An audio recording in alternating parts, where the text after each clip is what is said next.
List of tools: paintbrush, paint roll, masking tape, gloves. Step 1.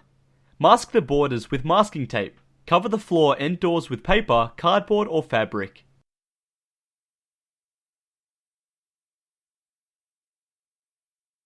Step 2. Paint the borders and hard to reach areas with a paintbrush. Paint a thin coat at a time.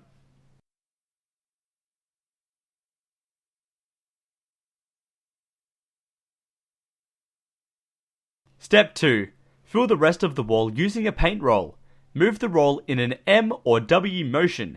Paint a thin coat at a time.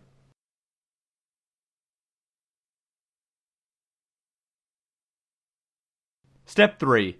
Let the paint dry several hours. Repeat the process for the next coat. Paint a thin coat at a time. Step 4. 2 coats may be enough if you are painting the wall the same colour. If the wall had